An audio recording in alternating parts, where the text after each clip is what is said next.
Are you throwing away gold? I mean, of course, at today's crazy gold price, you would never throw away gold on purpose. But might you be throwing away gold accidentally, unintentionally? Well, I can tell you that it's been done before by experienced prospectors and even by geologists, because there are minerals out there that look like pretty much nothing. They look like pyrite and galena and some others, and they don't look, like anything of any big value, and yet they're super rich gold ores and they go unrecognized. Let me tell you a story, okay? In fact, I'll tell you a couple stories. Way back in the late 1800s, in a time when we'd done an awful lot of gold mining here in the United States, in Colorado, in a part of Colorado where there was a lot of volcanic rocks, guys had gone out there, experienced prospectors had gone out there and prospected around, and they found a little tiny bit of gold, nothing to get excited about. And, they kind of wrote this area off because they looked at it. Colorado is a big gold producer, and they looked at this area and it just didn't have much in the way of gold. But, a guy came in who was maybe a little more experienced, but not that much. And he looked at that and he wondered, there were some minerals there he just didn't seem to recognize. And he thought, well, I should get some of this stuff tested. And it turned out that this area was full of minerals, these telluride minerals, gold and silver tellurides. And they're super rich. And it turns out that the ore that everybody thought was nothing turned out to be super rich. And the guy staked a bunch of claims and he made a huge amount of money, and other claims were discovered and other discoveries were made around him. And that area is still mined to this day. It's now a big open pit and it's all been, consolidated. The claims have been grouped together and it's a big open pit, but it's produced more than 20 million ounces of gold. And that was a spot that experienced prospectors looked at and said, no good, not worth worrying about, not worth staking claims, just a tiny trace of gold, nothing worth concerning yourself over. Another story took place in Australia, in West Australia, in an area now known as Kalgoorlie. And in the 1800s, they made a big discovery out there, and at least at Kalgoorlie, unlike Cripple Creek in Colorado, there was significant metallic gold, right? There was a good amount of metallic gold, and the prospectors and miners were very pleased with the amount of metallic gold they were taking out. But there was some of this pyritic junk that, wasn't worth 2 cents an acre. And so, some of that stuff, because they had to dig it out, it was in their veins, they used it to fill potholes in the road. They used it to level out areas to put buildings on top of. And, everybody thought it to be pretty much worthless. After a couple of years, somebody bothered to test it. And it turned out that this stuff was Calaverite, a gold telluride mineral. And so there was a rush to rip up streets and dig out under buildings and stuff like that. There was a secondary rush in 1896 when it was discovered that this pyrite looking stuff was really super, super rich gold ore. Now you might wonder, well, what did these super rich gold ores, what do they look like? Well, let's dig in. I've got a whole bunch of example photos to show you, and I'm going to go through all the different ones through Calaverite and sylvanite, hessite, and petsite. They all have unusual names that a lot of prospectors will probably say, what? I never heard of that mineral. And it's true. Even geologists that know of them, they're hard to recognize, and we'll get into that too. But let's take a look at a little survey of all the different gold and silver telluride minerals and talk about them in detail. So here is ore with Calaverite. It's the metallic rod-shaped crystals you can see in the center there. And these are very unusually large crystals of Calaverite. Usually Calaverite is in small, little tiny crystals, 1/8 of an inch and smaller. But these are, the big one there in the middle is close to 1 inch long, which is very unusual. Here's a close-up. Now, Calaverite is made pretty much of just gold and tellurium, and it's over 50% gold by weight. So, this stuff is really valuable. And you notice in this example, it's silvery colored. But here is some Calaverite from Kalgoorlie in Western Australia, and it's the yellow, the gold-colored metallic mineral in the center. And so you can see why when the miners in Kalgoorlie looked at this stuff, they said, oh, it's just pyrite, so we don't need that. It's junk. Throw it out. Use it to fill in potholes. Yeah, and yet later they found out that it's 50% gold by weight. So they dug it all up. But still, you can see why this mineral, which appears in both silver-colored and brassy gold-colored, is fooling to people. You could mistake it for different minerals of base metals of sulfides. Here's a sample of gold and telluride ore from Montana. Let me show you a close-up so you can see better. Now, in this ore, the gray silver is the Calaverite, and the flecks of gold are actually native metallic gold. And so in ore like this, the miners would easily see the native gold, and they would be thinking this is super high-grade ore. But they would be surprised because the gray matter in there that they might mistake for a sulfide is actually 50% gold, or better than 50% gold by weight. Now here's some more gold ore from Cripple Creek in Colorado, and the silver is the Calaverite, and there's no visible gold here, but you can see all the Calaverite in this rock. This is super high-grade gold, but it's stuff that a lot of old miners might have tossed out. And so if you're out prospecting and you come across stuff, you really need to be aware of the fact that tellurides can be almost anywhere. Here's some more Cripple Creek Calaverite ore with the little tiny crystals, which is much more typical. Let me show you a close-up. Here you can see the little tiny, wiry, mossy, small crystals of Calaverite. And although it doesn't look like much, like I say, this stuff is more than 50% gold. So here's a close-up of some Calaverite, and this is the more golden form of it, but you can see also that it's got tarnish on it, which, a lot of sulfide minerals will get a tarnish on them, and so it's even more confusing to look at this stuff and try to decide what you have is either a sulfide that's not very valuable or a super valuable telluride like Calaverite. This is the mineral sylvanite. This sample is from Romania, in a part of Romania that used to be known as Transylvania. And it's from that name Sylvania that the mineral's name sylvanite was derived. It's another high gold and tellurium combination.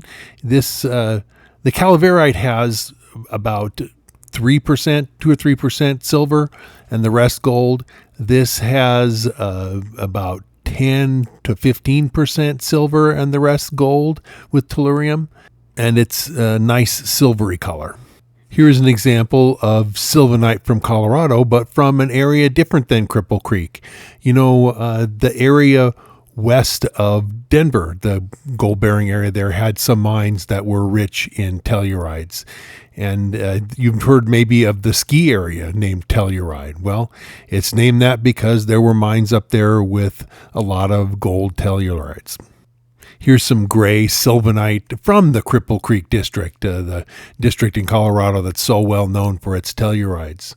The yellow mineral in this specimen is Calaverite, which we have certainly seen before, but the gray mineral in here is krennerite, which is another gold tellurium mineral, and this one has about 20% silver in it, so it's got significant silver, but still more gold than silver by quite a ways. This silver gray mineral is petsite, which is another one of the telluride minerals. It's got about an even split between gold and silver, just about 50-50, but then the tellurium with them. And it's less common than the Calaverite or the sylvanite, but it's important in some mining districts. This dark colored mineral is hessite, which is a mostly silver telluride. It's got maybe a little bit of gold with it, but mostly silver and tellurium. It's a lot less common than some of the others. And this specimen is from Boulder County, west of Denver. And this unusual mineral is nagyagite, which is a more lead mineral, but it has significant gold and silver and also antimony and tellurium and sulfur. It's really a mixed bag of all sorts of elements. Now, one of the things that it's important to know is that gold doesn't form minerals with things like sulfur. Like if you're looking for silver or lead, copper, there's just a whole lot of silver sulfide minerals and lead sulfide minerals and copper sulfide minerals. And it's basically minerals where these metals combine with sulfur and they go together and make a mineral. In fact, most silver, a lot of guys ask me about metallic silver. Actually, only a tiny part of all silver mined comes from metallic. Almost all of it, probably 98%, comes from stuff that's really silver combined with sulfur or other elements. But gold is different. Gold, the sulfur comes up to gold, and the gold's no problem, keep away. And other things come, selenium, there are no stable gold sulfide minerals or gold selenium minerals. But when it comes to tellurium, then the gold will say, okay, we'll combine. And so when you have enough tellurium in the mineralizing solutions that form the gold deposits, the hot material coming up from deep within the earth to form these gold deposits, if there's enough tellurium in it, then the gold will combine with the tellurium, and instead of getting metallic gold, you'll get a gold telluride. And you can get both metallic gold and gold telluride in the same ore. You can recognize that. That's kind of like what they were seeing at Kalgoorlie in Australia. But you can also get where you have hardly any metallic gold, but you have the gold tellurides, as at Cripple Creek in Colorado. So the vast majority of all gold that's mined is in the metallic state. It's whether it's coarser pieces like we could see as a placer deposit, or coarse gold in quartz, or down to microscopic little particles of gold that you can't see even unless you really have a powerful microscope. Whether it's that or that, even the bits of gold that are inside crystals of pyrite or crystals of galena, that gold, if you look at it in a microscope, it's metallic gold. It's not combined with the iron or the sulfur or the lead or anything else. It's tiny particles of metallic gold. But like I say, if the tellurium is around, if there's significant tellurium, there's gonna be gold tellurides formed, and you'll get that instead of just the metallic gold, or in addition to the metallic gold. Now, where are telluride minerals found? Well, the telluride minerals of Colorado are epithermal. So the Cripple Creek district, it's an epithermal district, and there's a number of epithermal districts in Nevada that have had tellurides found, but also, and we'll talk about that in a second, but also it's found in orogenic deposits, which are like the California Mother Lode. One of the most famous of the telluride minerals is called Calaverite, and we talked about that. And Calaverite was first found in Calaveras County in California. That's one of the cheap mother lode producer counties. And so it's found in those, and Kalgoorlie is an orogenic type of deposit. So it's found in a lot of different kinds of deposits. Another one that often has some tellurium in it is deposits related to porphyries. In Goldfield, which is a porphyry-related type of epithermal deposit, it had some significant, and we'll talk about that, some significant tellurides. So epithermal, orogenic, some porphyries, it can show up in a lot of different places. And that's, I've mentioned those specific places. I'll kind of go into that. Like I said, Cripple Creek is one where the main ores were tellurides. And then in Montana, you have a number of ores that had significant tellurides, and those are mostly intrusive related, okay? Like the porphyritic are also intrusive related. And then in California, I mentioned Cripple Creek.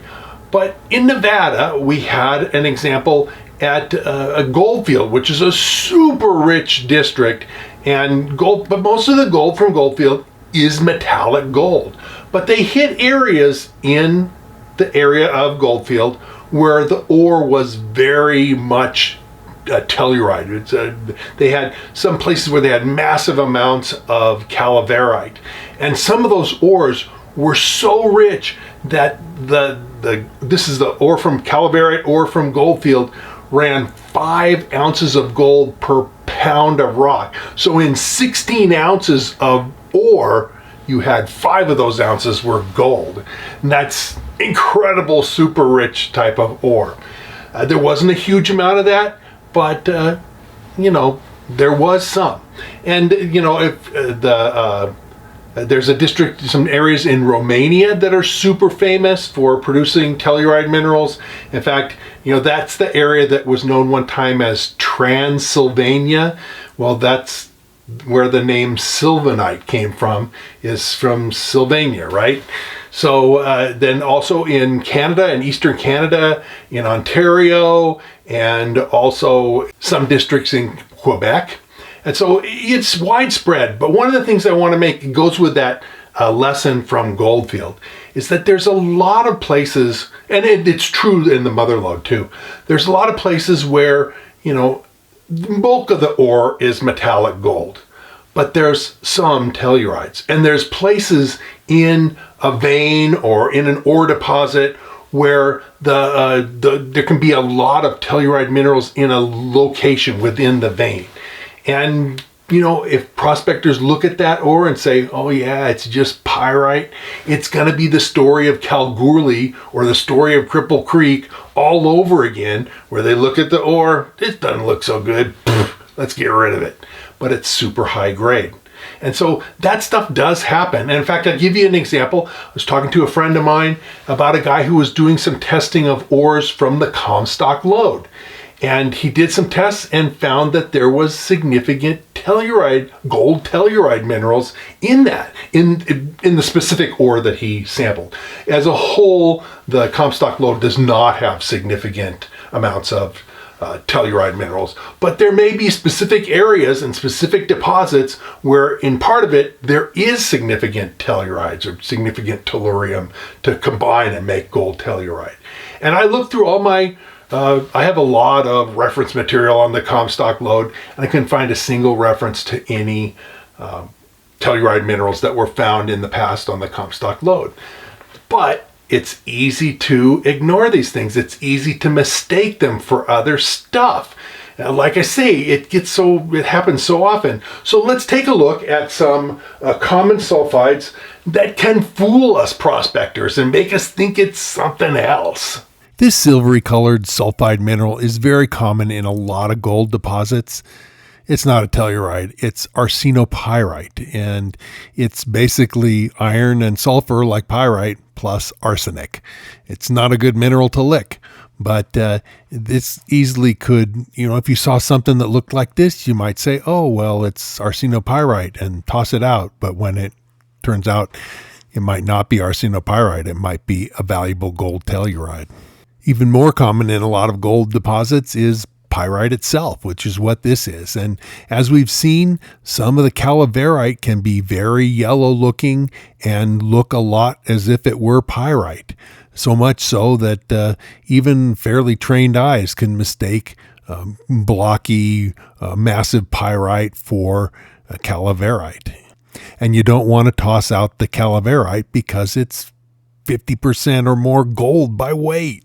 This is the very common mineral galena, and galena is associated with many different types of gold deposits, and in fact, in some deposits, galena is a good indicator that gold is nearby. But if you saw something silvery like this and said, yeah, this is just some galena, it's just lead ore, it's not worth much, it might actually be some silver-colored telluride mineral that's full of gold. This is a sulfide mineral called stibnite. It's an antimony sulfide, and it is found in some gold ores and in some silver ores as well. And we looked at the Calaverite and saw when you have Calaverite crystals, they tend to be rod-shaped. Well, this stibnite tends to be rod-shaped too, and a similar color. But it's an antimony sulfide and not one of the telluride minerals. But again, you could mistake this for something that actually was telluride. In a lot of ores, the sulfides are very fine-grained, and even with a hand lens, it's tough to tell every grain what it is, to really identify it. And this is a specimen of ore from Virginia City. And, there's a mixture of sulfides in these dark-colored zones. And, what it is, it's hard to tell. And so, if you just looked at it and said, yeah, well, this is sphalerite and galena and chalcopyrite and pyrite, maybe you're ignoring some telluride minerals that are super rich, because there were certainly super rich ores in Virginia City. And as I was pointed out to me, there may be some places in Virginia City that there are tellurides, although the vast majority of the ore there was not. Still, there could be some areas where there are some. So if there's minerals out there that can easily fool us, that we can look at and think, well, is this how do we test for it? Well, one of the things that can be done is atomic absorption testing, which is a process where the ore is dissolved in an acid and then they use atomic absorption. This is done by an assay lab. And AA testing, which is what it's called, is a good test for working with tellurides. The other thing is that you should know is that a straight up fire assay can end up, because the tellurium end up with only maybe half or less of the gold showing up in the fire assay. So fire assaying is, the ore, in order to do a fire assay, what you have to do is thoroughly roast the ore first to drive off the tellurium, and then do a regular fire assay on the roasted version of the ore. Then you'll get a good result. The gold will not go off in the roasting, and you'll get a fire assay result that shows how much gold really is in the ore. The AA testing tells you how much tellurium is there also, so it can give you an indication that you have a tellurium issue.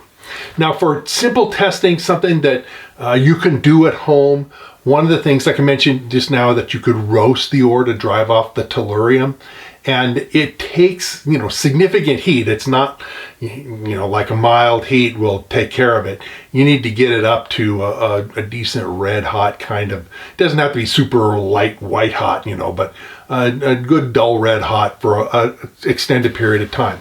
And I've seen ores that have been tested this way. And so let me show you an example of a gold telluride ore that's been roasted, and we'll talk about this testing method. Here's a piece of Cripple Creek telluride ore that's been roasted.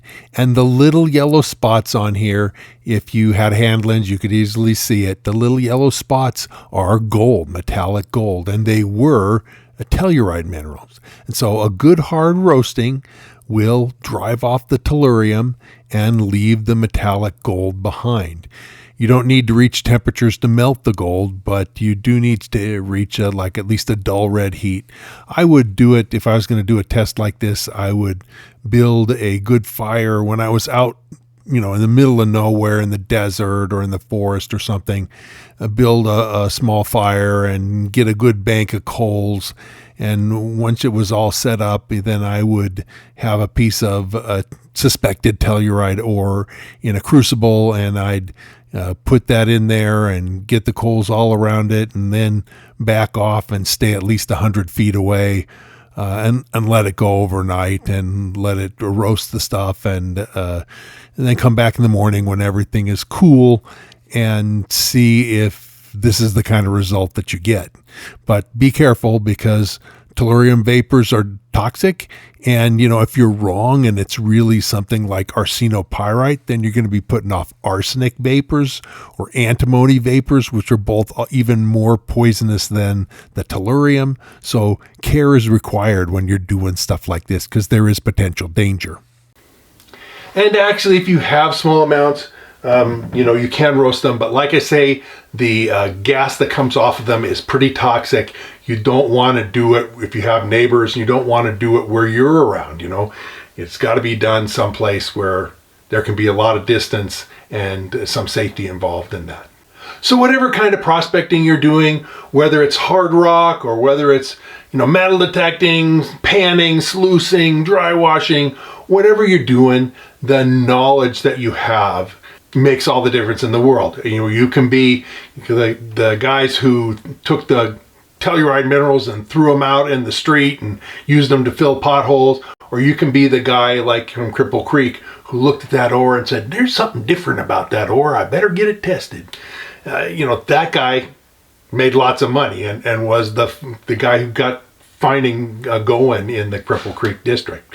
So the knowledge you have makes you a better prospector, and to impart to you that knowledge, I've written a book. It's called Fisful of Gold, and I'm going to tell you a bit about it more in a second. I've also partnered with an outfit called High Plains Prospectors. They have the book, but they also have a full line of prospecting equipment. So if you're interested in metal detecting or panning or sluicing, any of that kind of stuff, they have a great selection of equipment. And, if you use my name, you can get a discount. So I'm going to tell you a little bit more about my book and about High Plains and the discount right now. This is my book, Fisful of Gold. It's an encyclopedia of everything you need to know to go out and find gold for yourself. It distills down my 45 years of experience out in the field prospecting, as well as my degree in mine engineering. It's, like I say, an encyclopedia. There's a lot to it. It's over 250,000 words long, hundreds of pages with hundreds of illustrations, teaching you what you need to know about geology, about mining districts, about techniques of finding gold. It covers metal detectors, sluicing, panning, dry washing, high bankers, you name it, it's covered in there. It talks some about platinum and diamonds, but it's mostly about gold because gold is more widespread. It is not so much a book about where to find gold, but a book about how to find gold. Because even if you have a location where gold was mined in the past and you go out there, well, where should you look to be successful in your prospecting, to find the gold that's there? This is the book that's going to tell you that information. I spent most of 10 years writing this book, so I thought a long time about it. It's got, like I say, lots of information and lots of illustrations, and I've had results from people who bought it. It's available on Amazon, but I recommend buying it through High Plains Prospectors, and I'll put a link in the description for buying this book through them. They have a better price than Amazon, and I have a special deal that I'll tell you a little bit more about, where you can get a 5% discount from the price even with that. On Amazon, the book rates a 4.7 out of 5, which means that of all the people that have bought it, they've been really highly satisfied, and I think you, if you buy my book, will be just as highly satisfied as well. Now let's talk a little bit more about High Plains Prospectors. They're a prospecting shop, a mail order prospecting shop that I've partnered with. The deal is that I can get you a 5% discount, a coupon code, and I'm going to put the code to that right here. It's just Chris Ralph, all caps with no space between Chris and Ralph. You put that in there as a discount code and you'll get 5% off their already really good prices. I think it's a great deal where you win by getting a discount, I get a little percentage of that, and they get new business. So if you need prospecting supplies, High Plains is really the way to go.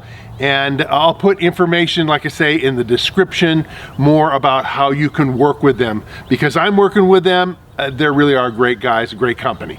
For even more information, I also have a website, and I'm going to show you my webpage and talk a little bit more about that right now.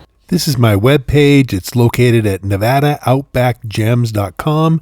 You can Google it, or I have a link down in the description below. But there's lots of information here, miscellaneous stuff, pictures, some historic information as well, stories. It's got a lot of great fun stuff. You'll probably be interested in it. Now, on all of my YouTube videos, I encourage you guys to ask questions. If you have thoughts, comments, suggestions for things that I ought to look at in my videos, things that you want to find out more about, and I answer 100% of my questions. There's not very many YouTubers out there that answer 100% of their questions. I'm one of the few. And so I will do my best to answer what you have. I mean, I only can write so much. Sometimes the answer is something where I'm going to recommend that you buy the book and read about it. I also ask that you subscribe to my channel, click the bell notification so that every time I come out with a new video, you'll be able to watch it. And like I say, I cover a huge amount of topics. I also have 250 videos that I've already done. And so you can go back through my catalog of videos on YouTube. I'm sure there'll be many videos there that you'll want to take a look at, especially if you have any interest in gold or platinum, diamonds, gemstones, geology, and that sort of stuff. My YouTube site is going to be right up your alley.